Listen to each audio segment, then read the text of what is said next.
Bonjour à toutes et à tous et bienvenue dans Animedia, votre émission 100% cinéma d'animation. Je suis Sylvain alias Phlegmatique et dans ce podcast, je vous fais voyager dans le monde merveilleux de l'animation. Au programme aujourd'hui, Démon, Immortel et Lotus.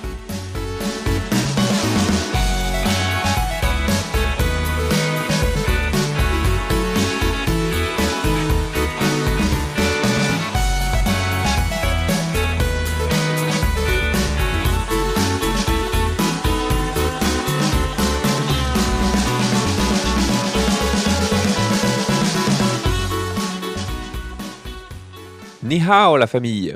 Aujourd'hui, il est enfin temps de parler du film d'animation qui secoue la planète cinéma depuis le début de l'année. Celui qui est devenu en quelques semaines le film d'animation le plus rentable et actuellement le 5e plus gros carton au box-office de l'histoire du cinéma. Il sort enfin en France le 23 avril, date de sortie de cet épisode. Je veux bien sûr parler de Nezha 2. Il y a pas mal de choses à en dire, vous vous en doutez, alors on va attaquer assez rapidement et je vais vous donner tout de suite la structure de cet épisode. Si vous m'écoutez régulièrement, vous savez que j'ai plutôt tendance à mettre la partie contexte après la partie critique. Et bien cette fois-ci, un peu comme Nezha et Aobing, on va fusionner tout ça. Je vais vous donner d'abord un petit peu de contexte autour de Nezha le premier, puisqu'il n'est pas sorti chez nous. Et ensuite, on va attaquer la critique à proprement dit de Nezha 2. Ensuite, bien sûr, on se posera la question traditionnelle de tout épisode d'Animedia, à savoir c'est pour qui Nezha 2, et on lui décernera une note pour le replacer dans le classement Letterboxd d'Animedia du cinéma d'animation. Le film sortant ce jour, je me garderai évidemment de vous le spoiler. Et voilà, vous avez tout, alors c'est parti, chaussez vos roues de feu, on fonce vers la passe de Chentang. 虽扛下了天劫，但你们的肉身被毁，为师现在就为你们重塑肉身。报！海面出现敌情，召集全体成员，讨伐龙族。陈塘关全军戒备。 以防申公豹和东海龙族来犯。敖丙，你是羊，我是魔。你爹虽围困了陈塘关，但我知道他也是为了你。我儿若死了，全陈塘关都得陪葬。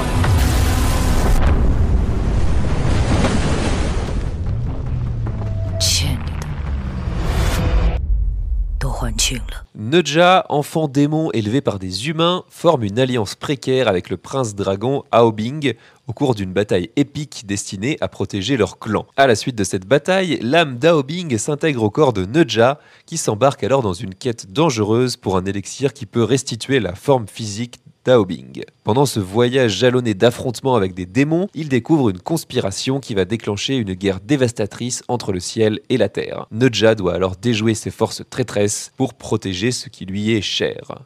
Nezha 2 est sorti en Chine le 29 janvier 2025 et arrive en France le 23 avril. Il est écrit et réalisé par Jiao Zi. C'est une libre adaptation du roman historique et fantastique chinois L'Investiture des Dieux. Au casting VO, on retrouve notamment Lu Yanting, Han Mo, Zhang Jiaming ou encore Wang Deshun. Le film est produit par le studio Chengdu Coco Cartoon et il est distribué en France et dans le reste de l'Europe par Trinity Ciné Asia. Je l'ai dit en introduction, Nezha 2 c'est le film d'animation qui fait parler depuis le début de l'année et pour cause, puisqu'il réalise un véritable carton en Chine depuis sa sortie au moment de la période du Nouvel An qui correspond à une période de vacances là-bas. Et après un départ déjà exceptionnel au box-office, il n'a cessé de progresser. On a vu ses chiffres au box-office grossir jusqu'à ce qu'il devienne dans un premier temps le film d'animation le plus rentable de l'histoire du cinéma, devant Vice Versa 2 qui avait établi un premier record l'an dernier. Et puis il a intégré le top 10 des plus gros cartons au box-office de l'histoire, alors sans compter l'inflation bien sûr. Et désormais il trône en 5e place avec, à l'heure où je vous parle, plus de 2 milliards 100 millions de dollars collectés à travers le monde, ce qui le place modestement entre Titanic et Star Wars 7, le réveil de la force. Autant dire que c'est un incontournable dans le monde de l'animation, mais aussi dans le monde du cinéma au sens large. Ça faisait très longtemps qu'on n'avait pas eu un carton de ce type, mais une question subsistait jusqu'à encore très récemment. Est-ce qu'on va y avoir le droit en salle chez nous? Et d'ailleurs, le 26 février, à l'époque où j'avais sorti mon épisode sur New Gods Neja Reborn, qui est une autre variation sur la figure de Neja qui est disponible sur Netflix, la question restait en suspens. J'appelais d'ailleurs de mes voeux une sortie en salle en France, qu'un distributeur s'en empare, et c'est finalement Trinity Ciné Asia qui a pris en charge la sortie, la distribution du film en France, mais également un petit peu partout en Europe. Le film est déjà sorti dans les pays germaniques, notamment Allemagne, Autriche. Il a aussi des dates à Malte, en Italie. Grosso modo, il n'y a plus beaucoup de territoires européens qui ne sont pas concernés. Il va finir par arriver un petit peu partout chez nous. C'est une bonne nouvelle tout simplement parce que on n'a pas envie d'être privé de ça et on a envie de le découvrir en salle dans les mêmes conditions que le public chinois depuis déjà maintenant bientôt 3 mois. Justement, dans cet épisode sur Neja Reborn, j'avais déjà pas mal parlé de cette nouvelle vague du cinéma d'animation chinois et du raz-de-marée de Neja 2 au box-office. Donc, je vais pas me répéter, je vais pas forcément revenir complètement là-dessus. Vous avez les chiffres en gros. C'est voilà, un film qui continue encore de très bien fonctionner. On ne sait pas exactement jusqu'à où il va bien pouvoir aller. Peut-être le top 3, peut-être va-t-il dépasser Avatar 2, Titanic. En tout cas, je vous invite à aller écouter cet épisode 21 pour avoir plus d'informations et puis pour voir également Neja Reborn qui offre une variation beaucoup plus moderne, contemporaine de la figure mythologique de Neja. Donc plutôt que de parler de chiffres et de box-office, dans cette première partie d'épisode, je vais tenter de répondre à la première question que vous vous posez sans doute en pensant à Neja 2. C'est bien beau tout ça, mais est-ce qu'il ne vaudrait pas mieux avoir vu le 1 avant? Alors oui, mais... je vais essayer de m'expliquer. Oui, parce que c'est clairement une suite qui reprend quasiment là où le premier film s'est arrêté, avec donc les mêmes personnages qu'on ne perd pas forcément de temps à essayer de nous réexpliquer, de nous représenter. Et en plus de ça, on en ajoute des nouveaux. J'avais cru lire pendant un temps que c'était une suite, un épisode 2 plus ou moins indépendant, qui n'avait pas forcément besoin d'avoir vu le premier. J'ai moi-même relayé ça un petit peu à l'aveugle, je m'en excuse. Sauf que, forcément, comme un peu d'habitude dans ce genre de cas, c'est quand même mieux d'avoir vu le premier épisode. De la même manière que c'est mieux d'avoir vu Moi Moche et Méchant 1 avant de voir le 2, d'avoir vu L'Âge de Glace 1 avant le 2, Dragon 1 avant le 2, Kung Fu Panda, etc. etc. Vous avez l'idée. Est-ce que c'est absolument indispensable? Est-ce que vous n'allez à rien comprendre au film si vous n'avez pas vu le premier? Non, bien sûr, pas du tout. On n'est pas du tout dans ce niveau-là. Il y a des petites références, des petits clins d'œil à l'épisode précédent, mais c'est vraiment de l'ordre du coup de coude, pas forcément utile, et puis ça vous passera dessus forcément si vous n'avez pas vu le premier, et ce n'est pas grave, mais forcément, comme d'habitude, c'est beaucoup plus facile d'arriver dans un univers comme ça, surtout aussi éloigné d'une autre, qui traite une mythologie très éloignée culturellement de la nôtre forcément. C'est mieux d'arriver dans ce genre d'univers en ayant déjà quelques repères, au niveau des personnages bien sûr, au niveau des lieux et au niveau des règles qui régissent ce genre de fiction, ce genre d'univers mythologique. C'est pas toujours évident de comprendre qui est qui, les factions, les types de personnages, etc. Donc oui, évidemment que je recommanderais quand même d'avoir vu Neja 1 avant, sauf que, et c'est là où arrive mon mais, le problème c'est que vous n'avez pas tellement le choix, ou alors très très peu. Je m'explique, et ça aussi je l'avais dit dans mon épisode sur Neja Reborn, c'est que Neja 1 n'est jamais sorti au cinéma chez nous. Actuellement, il n'est disponible sur aucune plateforme en France, que ce soit en streaming ou en VOD, alors que c'est quand même un film qui date de 2019. Et de la même manière, il n'existe pas d'édition physique française, DVD, Blu-ray, du film. Donc les solutions qui s'offrent à vous, elles sont pas illimitées. Il y a la possibilité d'acheter un DVD, un Blu-ray, un port. J'en ai vu quelques-uns sur eBay notamment où les prix ne décollent pas, où ça reste relativement raisonnable. Vous pouvez aussi utiliser un VPN pour aller le voir par exemple sur Prime Video. J'ai cru comprendre qu'il était disponible là-dessus, notamment aux États-Unis. Et puis il reste aussi l'option de vous faire envoyer la cassette depuis la Chine par un ami bien placé là-bas, si vous voyez ce que je veux dire. Donc autrement dit, pour voir Neja le premier, mais il faut quand même être très très motivé. Alors heureusement pour vous, je le suis, et puis j'ai la chance de connaître des gens de haut rang. Je l'ai donc vu pour vous, et qu'est-ce que ça vaut? Qu'est-ce que je peux vous en dire rapidement, hein? L'idée c'est pas de passer 3 heures là-dessus, on va quand même attaquer le deuxième ensuite. Neudja 1, c'est une origin story plutôt classique, plutôt propre, qui met dans le ton, j'ai envie de dire presque tranquillement, c'est-à-dire qu'on apprend véritablement à connaître ses personnages, ses lieux. C'est la bonne introduction, je pense qu'on aurait dû avoir, nous, le public européen, contrairement à Neudja 2 qui plonge tête baissée dans ce récit-là. Là, on nous prend quand même pas mal par la main. Si vous voulez, c'est un peu l'équivalent du Pédiluve, là où Neudja 2, c'est direct le bassin olympique. Comme j'avais déjà vu Neudja Reborn et que je m'étais renseigné sur ce contexte, cette mythologie chinoise qui m'était quand même largement inconnue, je me suis rendu compte que c'est effectivement la même histoire, la même trame globale, mais traitée d'un point de vue cette fois-ci purement fantasy. On est dans un univers pseudo-médiéval, en tout cas post-médiéval, avec des villageois qui font un petit peu bouseux, des casques, des épées, ça se bat au sabre, il y a des pouvoirs, etc. Mais on reste dans l'idée qu'on se fait de la fantasy chinoise, on va dire. L'histoire, je vous la fais là aussi brièvement. On apprend à connaître Neudja, qui est un enfant né d'une orbe démoniaque et qui est destiné à détruire le monde et à mourir dans 3 ans parce que il est tellement puissant, son aura démoniaque est tellement puissante que le Seigneur Céleste va le faire foudroyer. La foudre va s'abattre sur lui dans 3 ans pour en finir véritablement avec lui. Et parce qu'il a ce destin tragique, il vit reclus en paria. Il est détesté, il est craint des habitants de son village qui s'appelle la passe de Chentang. C'est là où se déroule la majeure partie de l'action du film. Et puis bien sûr, parce qu'on ne va pas en rester là, il finit par aller à l'encontre de son destin en sauvant la ville, en se faisant accepter justement des villageois, aidé par celui qui devient son seul ami, Aobing, qui est lui le fils du roi dragon. Les 2 jeunes hommes sont liés par l'amitié, mais aussi et surtout par la naissance, puisqu'ils sont chacun nés d'un des fragments de la perle du chaos, une entité là encore plus ou moins démoniaque, en tout cas qui avait cette capacité d'absorber l'énergie et qui a été scindée en 2 par le Seigneur Céleste. D'un côté, l'orbe démoniaque, dont est né Neudja, et de l'autre la perle céleste dont est né Aobing. L'un représente l'énergie céleste et est associé à l'eau, à la glace, ça c'est Aobing, et l'autre représente l'énergie démoniaque et est associé au feu, c'est Neudja. Si vous voulez, je vais essayer de schématiser un petit peu ça, je suis pas sûr que ce soit complètement valide, mais pour que vous vous représentiez, c'est un peu le yin et le yang, c'est-à-dire 2 parties d'un même tout qui sont complètes, qui sont opposées et qui ensemble, lorsqu'elles se réunissent, font des choses encore plus grandes et spectaculaires. Je l'ai dit, le film est sorti en 2019, il est plutôt propre techniquement, mais on sent quand même un petit manque de moyens global. Le film a 20 millions de budget, alors que pour Neudja 2, ce sera 80 millions, donc on n'est pas du tout sur le même genre de production, mais on se rend compte assez rapidement qu'il y a assez peu de lieux, assez peu de personnages, que les arrière-plans sont relativement dépouillés. C'est pas la grande maestria technique que sera Neudja 2, c'est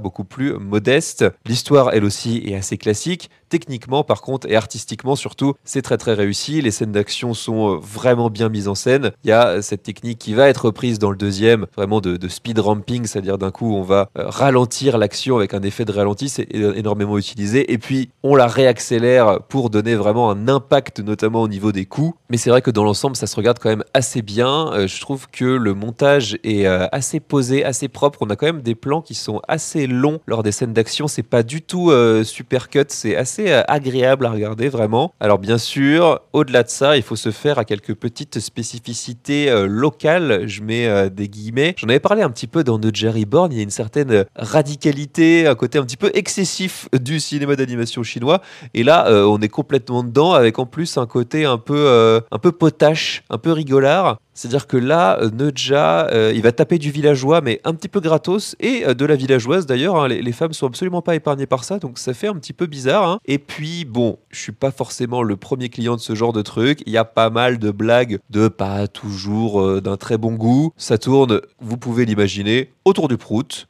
de l'alcool, des miasmes en tout genre, des gros bides, et puis encore du prout. Donc, on sent quand même que ça s'adresse à un public qui est assez jeunes, surtout le premier, on est plutôt sur des pré-ados et on sent quand même par énormément d'aspects, alors je parle des blagues, je parle du ton global, mais d'une manière générale, c'est une évidence, c'est un film qui s'adresse avant tout au public chinois, mais ça aussi j'en avais parlé dans mon épisode 21, je trouve qu'il y a quand même une occasion manquée assez énorme de pas avoir au moins proposé une version physique de ce Neja 1, d'avoir une sortie événementielle chez nous avant le 2 pour préparer un petit peu le terrain, voire une petite sortie en salle, voilà, événementielle encore une fois sur quelques jours, pour donner au moins l'occasion à ceux que ça intéresse et qui ont envie de creuser ça, de le voir dans de vraies bonnes conditions. Je ne sais pas si ce sera le cas après la sortie du deuxième, j'imagine que ça va dépendre un petit peu du succès. Est-ce qu'on va avoir un coffret DVD, Blu-ray qui regroupera le 1 et le 2 après coup? Je ne sais pas, j'ai pas de boule de cristal évidemment, je l'appelle un petit peu de mes voeux, je pense que ce serait une bonne chose de voir ce genre de film édité chez nous. C'est évidemment un petit peu niche, mais enfin ça n'empêche pas certains éditeurs de prendre quelques risques à ce niveau-là et de creuser justement dans leur niche, donc pourquoi pas? On verra ce que l'avenir nous réservera. Donc, passé cette petite intro pour vous parler du premier, on va attaquer, si vous le voulez bien, la critique de Neja 2. Et c'est l'exemple parfait, typique même de la suite. Bigger, better, faster, more of the same, tout ce que vous voulez. Ça en met partout à l'écran. Ça se voit déjà, le budget, je l'ai dit, est nettement plus conséquent. On passe de 20 millions à 80 millions. Il y a plus de persos, plus de scènes d'action, plus d'effets en tout genre, de particules, de masse aussi de personnages à l'écran, plus de tout, d'une manière générale, ça déborde, je l'ai dit, jusqu'à une confrontation finale de quasiment 1 heure, qui n'arrête pas, qui va à fond dans la surenchère. Le film d'ailleurs dure 2h20, il est aussi beaucoup plus long, on a rajouté une demi-heure, une bonne demi-heure par rapport au précédent. C'est rare dans le cinéma d'animation, j'ai guère que Princesse Mononoke en tête pour un film d'animation aussi long qui atteint les 2h15, 2h20. Et là en l'occurrence ça donne une idée aussi de son public, c'est-à-dire qu'on n'est pas du tout intéressé à l'idée de parler à des jeunes enfants, on va tout de suite cibler le public pré-ado. Je grignote un peu sur la partie c'est pour qui, mais c'est pour vous faire comprendre que on est dans une histoire épique, dantesque, violente, je mets des guillemets, mais il y a quand même énormément d'action à l'écran. On nous fait comprendre qu'on est clairement là pour nous raconter quelque chose d'épique, de spectaculaire, de grandiose, et que voilà, ça ne va pas tenir en moins de 2 heures, c'est pas possible. Il nous faut du temps, il nous faut de l'argent pour raconter tout ça de la meilleure façon possible, et attirer, je pense, du monde en salle. Ça s'explique aussi parce que le premier avait été un énorme carton, il avait frôlé les 800 millions déjà à l'époque au box-office, donc en termes de rentabilité c'était exceptionnel. Donc clairement là tous les moyens ont été mis pour que cette suite soit dantesque et mémorable et que ça se voit à l'écran. C'est la façon de faire du cinéma chinois depuis quand même pas mal d'années maintenant, où on est dans la relecture, dans l'idée de retravailler sans cesse un petit peu les mêmes mythes, les mêmes passages clés de la littérature chinoise, avec des grandes batailles, des centaines voire des milliers de figurants à l'écran, des personnages complètement bigger than life au destin exceptionnel. L'idée c'est vraiment de mettre en avant ce patrimoine culturel. On est dans le soft power à l'état brut. Je vous en reparlerai dans un deuxième temps. Il faut aussi avoir conscience de ça, et je préfère le dire dès le début, on est face à une démo technique, une démonstration de force de ce qu'est capable de faire l'industrie cinématographique chinoise, en l'occurrence dans le cinéma d'animation, mais c'est la même chose, j'ai l'impression que, un peu si vous voulez, à chaque nouveau film, on a l'impression que le cinéma chinois joue sa vie. Je pense à Creation of the Gods, dont les 2 parties sont sorties entre ce début d'année et l'an dernier, qui pareil en met partout, qui va dans la surenchère, qui offre une surabondance de personnages principaux et de pouvoirs d'effets visuels à l'écran. On avait déjà eu il y a quelques années la bataille du lac Changjin, qui n'était pas sortie en salle directement chez nous, mais là encore qui glorifiait un passage de la Seconde Guerre mondiale où des soldats chinois avaient résisté face aux Japonais. Enfin voilà, c'est l'idée derrière tout blockbuster chinois de ces dernières années, et Neja 2 en est un. C'est un blockbuster, on peut dire qu'il ne fait que 80 millions de budget, mais pour vous donner un ordre d'idée, Super Mario Bros c'est 100 millions. On est loin certes des 200 millions de Vice Versa 2, mais on met quand même la main au portefeuille, on n'a pas peur. Bon là on était encore un petit peu dans le contexte, alors on va essayer de se recentrer sur le cœur du sujet, et je vais essayer de vous détailler un petit peu plus le point de départ du film, qui est quand même pas mal tiré par les cheveux. Là encore il faut s'accrocher au tout début. Je l'ai dit, le deuxième reprend vraiment dans la foulée du premier. On avait eu cette grande bataille au terme de laquelle Neja et Aobing avaient fusionné et s'étaient en quelque sorte sacrifiés pour sauver la passe de Chen Tang, sauf que vous allez très vite le comprendre, et là on fait un parallèle déjà avec le monde du comics, c'est que personne ne meurt réellement dans ce genre de film, que même si leur corps n'est plus, leur âme subsiste et on a encore le moyen de les faire se réincarner dans un corps, là en l'occurrence qui va être sculpté à base de racines de lotus, voilà. Donc les deux vont retrouver leur corps, mais ce sont des corps qui restent fragiles. C'est comme s'ils venaient de venir au monde, si vous voulez.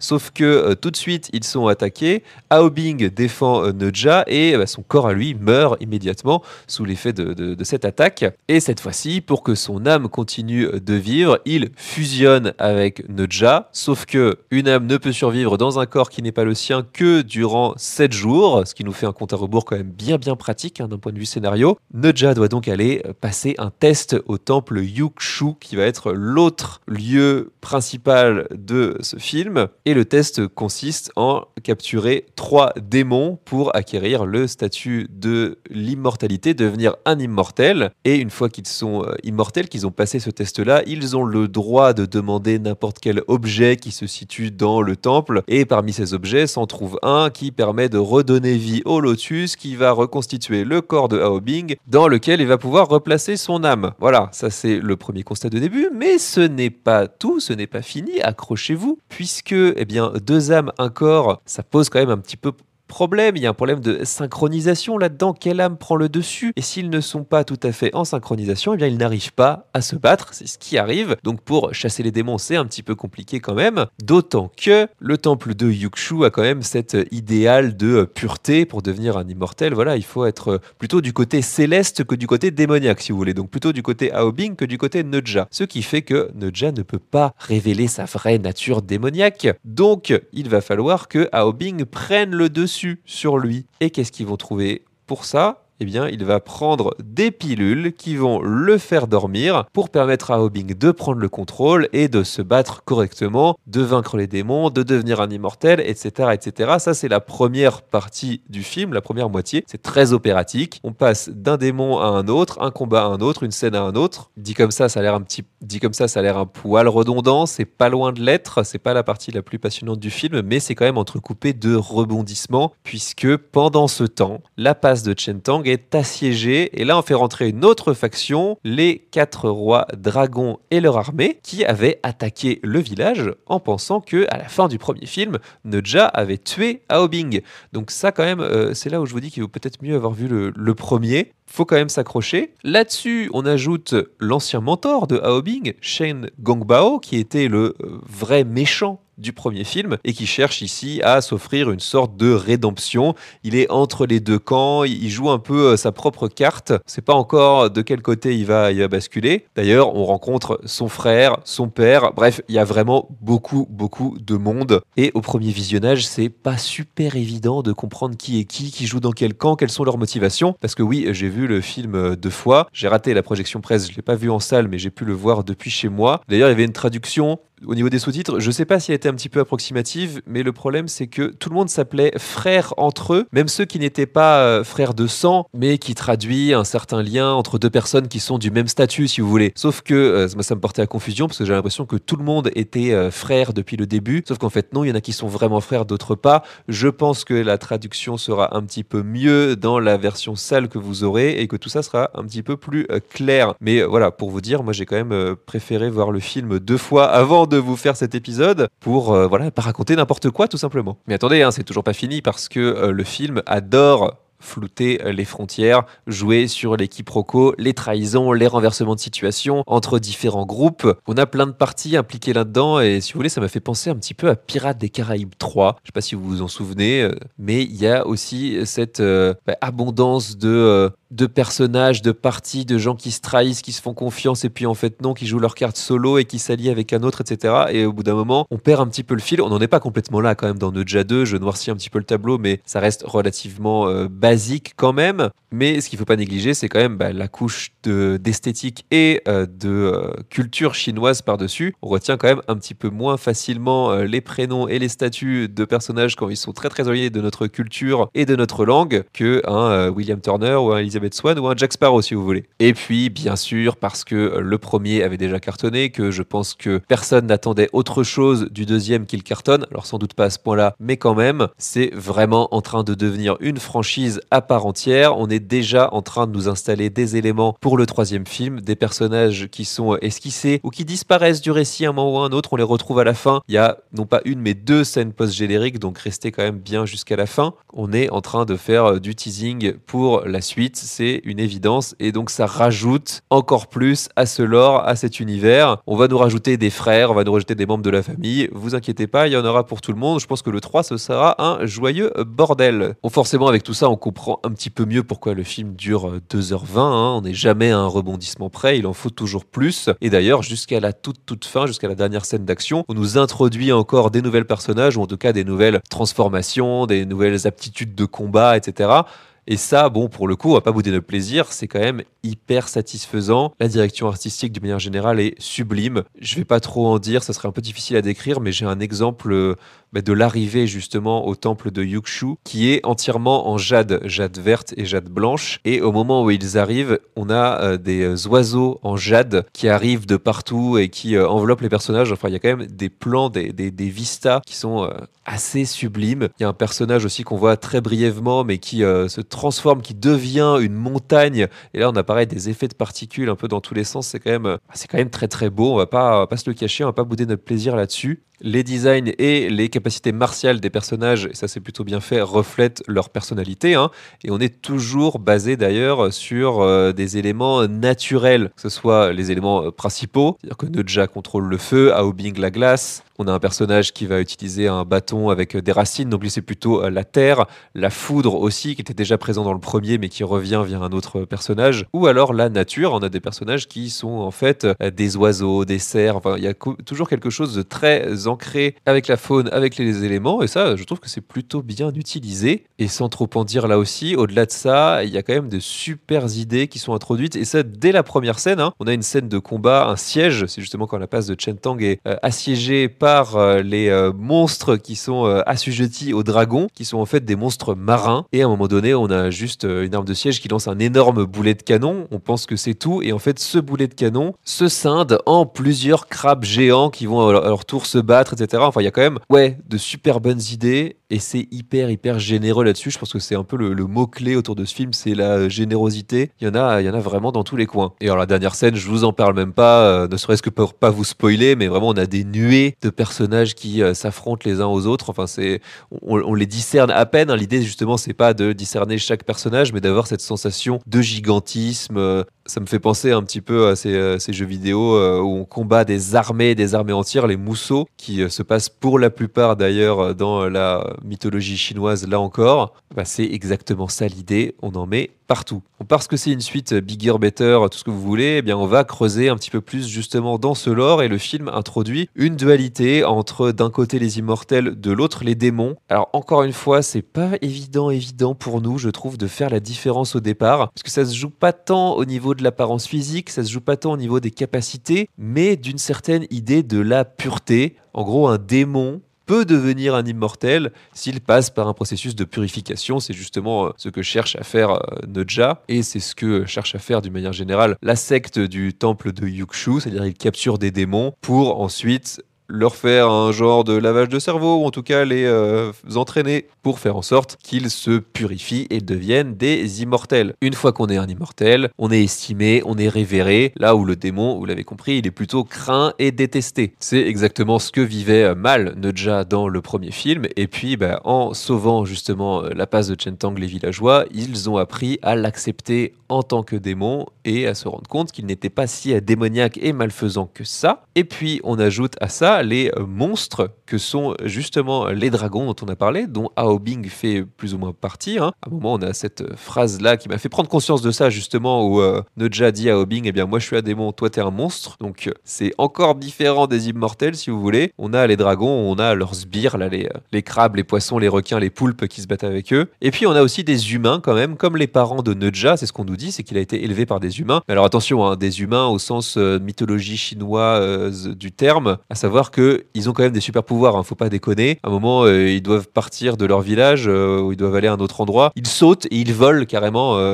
Voilà, ils savent excessivement bien se battre. Ils peuvent se battre d'ailleurs tout à fait avec des monstres, avec des immortels, ça pose pas de problème. Mais ce sont des humains. Voilà, vous avez la logique à peu de choses près. Tout ça, eh bien, ça donne bien sûr un joyeux bordel, hein, et là, votre appréciation du film va dépendre de votre capacité à gérer et à accepter tout ça. Hein. Si vous êtes plutôt du genre à vous laisser éblouir par le côté performance technique, par la qualité des scènes d'action d'une manière générale, ça va vous plaire parce que, on va pas se mentir, le film met la misère à n'importe quel Marvel, ou en tout cas quasiment. Déjà parce que c'est bien éclairé, c'est lisible, il y a des idées, on sent que quand même l'action elle a été réfléchie, l'animation est propre, dynamique. Et si vous venez pour ça, eh ben, vous allez être récompensé. C'est-à-dire que le film, il délivre de ce côté-là. C'est clairement l'argument principal du film. À titre personnel, j'ai été complètement séduit par ça. Hein. J'ai eu ce que je voulais voir. Il y en a plus, largement plus que dans le premier. Et ça se renouvelle quand même constamment. C'est vraiment, vraiment plaisant à regarder. Il n'y a aucun problème là-dessus. En revanche, si vous êtes du côté où cette abondance d'enjeux, de particules, de personnages,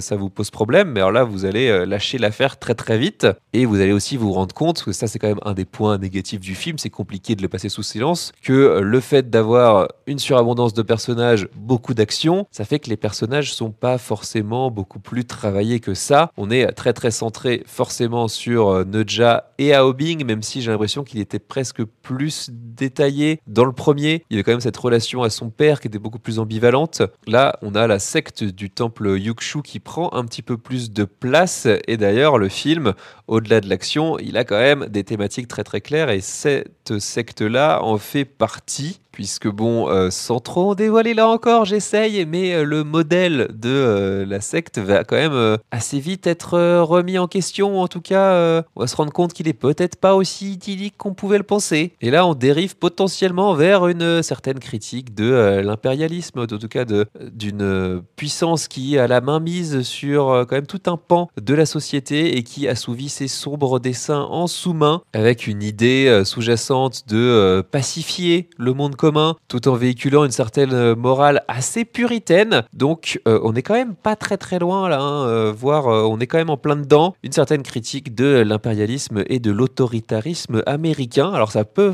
faire prêter à sourire hein, quand on regarde de notre œil à nous ce que peut faire la Chine au sein même de son propre territoire. Mais voilà, on est actuellement dans une époque où eh bien, les États-Unis et la Chine se livrent une guerre, alors qui était culturelle au moment de la production du film et qui en plus maintenant a basculé dans un côté très concret, hein, une guerre douanière, une guerre au niveau des tarifs, une guerre commerciale. Donc on est sur deux superpuissances qui s'opposent, et bien là où pas mal de Chinois ont été les méchants dans pas mal de films américains ces dernières années, et bien la Chine à son tour renvoie l'ascenseur, et il y a quand même des éléments qui pointent clairement les États-Unis du doigt. Bien sûr, ce n'est pas le seul propos du film. D'ailleurs, on pourrait complètement passer à côté, même s'il est là, bien sûr. La valeur cardinale de Neja 2 et de la saga d'une manière générale, c'est la famille. C'est bien sûr au cœur du propos, l'amitié fraternelle, l'amour entre les enfants et les parents, mais aussi les jalousies à l'intérieur d'une même famille. Ce qui était aussi au cœur du premier et qui revient dans celui-là, c'est la capacité à changer son destin, à bouleverser l'ordre établi. Rien n'est immuable, hein, même quand on est destiné à mourir après 3 ans, eh bien on peut, avec la simple force de sa volonté, faire changer les choses, de résister contre l'oppresseur. Et puis, et ça c'est un petit peu plus étonnant encore que, on a, et ça vient plutôt vers la fin, ce décalage entre les générations et l'acceptation par la génération plus âgée de laisser le droit aux jeunes de faire les choses différemment. Et à mon humble avis, c'est grâce à tout ça qu'on peut attribuer le succès, la réussite du film en Chine. Je l'ai dit, il y a le côté grandiose, épique, too much presque, complètement over the top, qui est une constante dans les blockbusters chinois depuis pas loin de 10 ans maintenant. Donc ça, évidemment, ça parle tout de suite au public chinois. Mais en l'occurrence, là, avec Neja 2, parce que c'est un film d'animation, on vise quand même des générations génération un petit peu plus jeune, avec un message très très premier degré qui résonne très fort chez eux. Et c'est vrai que quand je m'étais intéressé au succès du film en Chine, j'avais trouvé pas mal de témoignages sur des adolescents, ou en tout cas des jeunes autour de la vingtaine, qui avouaient qu'ils étaient allés voir le film 3-4 fois, qu'ils y retournaient régulièrement. Pourquoi ? Parce que le film véhicule l'idée de leur donner le pouvoir à eux, de les autoriser à faire les choses par eux-mêmes. Ça peut sembler contradictoire, là encore, de notre point de vue, avec notre vision de la Chine comme un pays très traditionnaliste, où les choses doivent rester telles quelles, où il y a quand même une bonne inertie et une mainmise du pouvoir sur la façon dont les choses sont faites. Sauf que,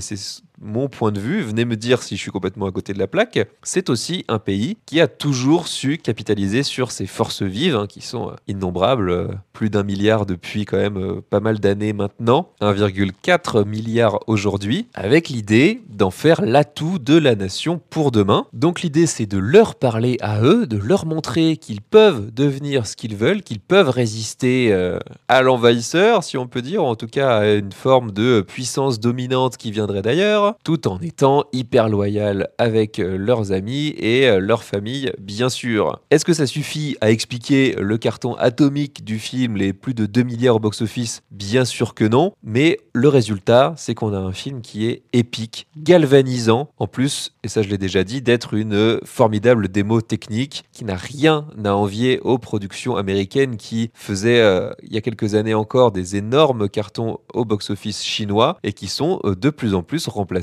par des films maison. Et ça, c'est un changement de paradigme culturel, géopolitique même. Il faut en avoir conscience, je l'avais déjà dit dans l'épisode sur Nodja Reborn, mais de moins en moins, les Chinois ont besoin des productions des films américains pour réaliser des énormes succès au box-office. Il y a cette prise de conscience, il y a ce savoir-faire là maintenant chez eux. Tout n'est pas forcément destiné à envahir le monde, contrairement aux superproductions américaines. L'immense majorité, pour ne pas dire la totalité d'ailleurs, sont quand même essentiellement destinés au public chinois, mais forcément des succès pareils, eh bien ça donne envie, ça rend curieux pas mal de gens, pas mal de cinéphiles. J'en fais évidemment partie. Moi, j'avais très envie de voir Nodja 2 depuis que j'avais appris tout le succès et tout le ramdam qu'il y avait autour du film. J'ai été conquis visuellement, artistiquement, au niveau de la mise en scène. J'ai bien conscience de ce que ça véhicule derrière, ou en tout cas dans quoi ça s'intègre. Ça, je pense qu'il faut pas le négliger. On peut tout à fait prendre un plaisir très très premier degré sur ce genre de film et être conscient, mais de la même manière que on doit, je pense, être conscient de tout ce que n'importe quel film véhicule derrière lui. Qu'est-ce qu'il raconte de son époque ? Nodja 2, c'est un véritable témoin du monde dans lequel on est aujourd'hui. Et peut-être pour conclure cette partie, c'est actuellement ce que le soft power chinois fait de mieux.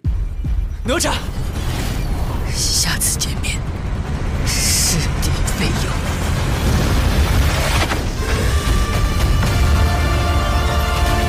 父，孩儿未能完成龙族的使命。要恨就恨你们为什么生来就是妖！我从小就暴力放纵，你脾气大，在外遇时要冷静。天鸟操碎了心。长儿，你一定要活下去。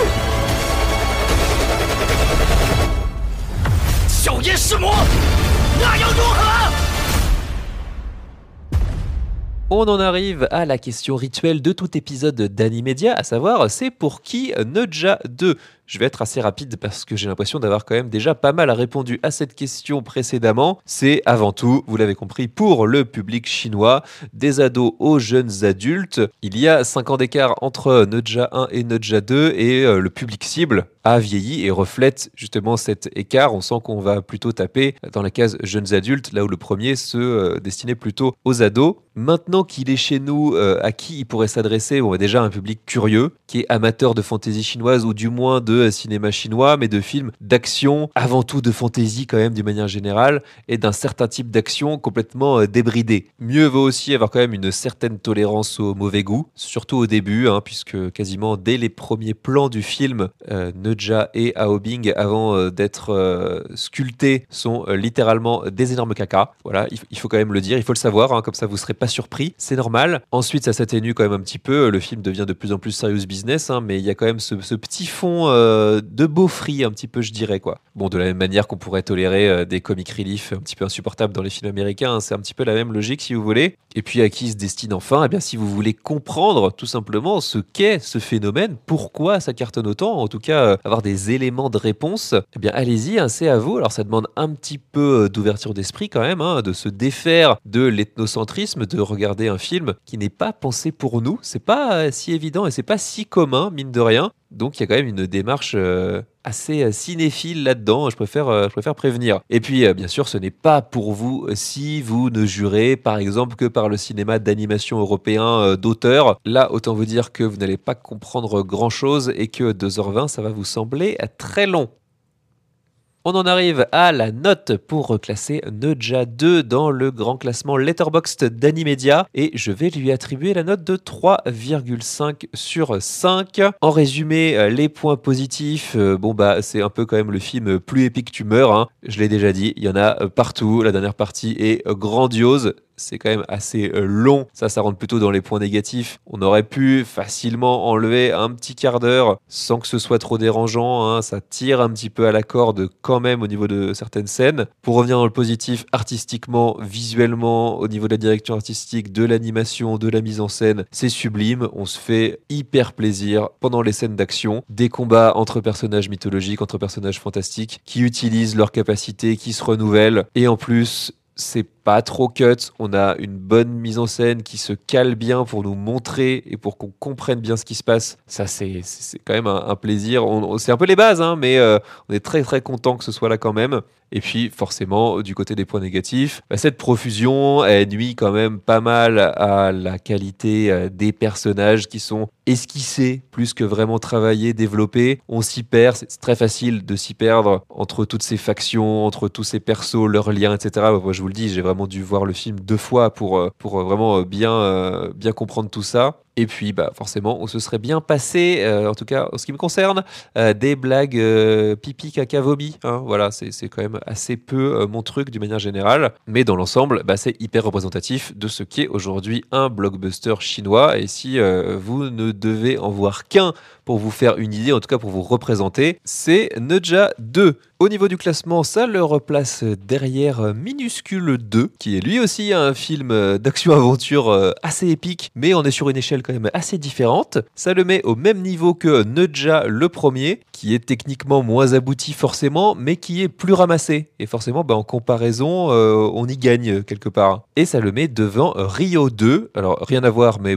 c'est un numéro 2 quand même. Et puis, je l'ai vu récemment, je me suis enchaîné les 2 Rio il n'y a pas très longtemps, donc voilà, je le mets ici. Avant de se quitter, tout à fait, un petit point calendrier pour vous annoncer qu'il n'y aura pas d'épisode la semaine prochaine, puisque à l'heure où cet épisode-ci sera diffusé, je serai déjà en vacances. Et je suis très content d'ailleurs, je pense que ça va me faire du bien au soleil, j'espère. Je vais essayer de vous faire un épisode pour le 7 mai à mon retour, mais bon, je préfère prévenir, en tout cas, le rythme de parution va sans doute être un petit peu plus chaotique pendant les semaines à venir, mais je vous rassure, ça va envoyer du très très lourd à partir du mois de juin. Déjà parce qu'il y aura le festival d'Annecy avec un épisode par jour pendant toute la semaine. Et puis on a quand même des grosses sorties qui arrivent. On a un Dragon live action qui va me permettre de vous parler de Dragon, le film d'animation originel. Et puis on a quand même un Pixar qui arrive en juin. Donc tout ça, ça va être également traité dans le podcast. Et j'espère que vous serez au rendez-vous. Et pour tout savoir et être informé à la parution de chaque épisode, c'est très simple. Abonnez-vous tout simplement sur la plateforme de podcast de votre choix, Spotify, Deezer, Podcast Addict, Apple Podcast et même sur YouTube. Bien sûr, laissez-moi un maximum d'étoiles, des pouces, des commentaires, c'est important, c'est ce qui fait vivre le podcast et qui le fait remonter dans les algorithmes. Je compte sur vous et puis si vous voulez papoter, je vais forcément réduire un petit peu la voilure au niveau des réseaux sociaux, mais je serai quand même un petit peu présent, notamment sur Blue Sky, Instagram et TikTok, c'est @Animedia Podcast. Sur ce, on ne se dit pas à la semaine prochaine, mais à très vite. D'ici au prochain numéro, portez-vous bien et ciao!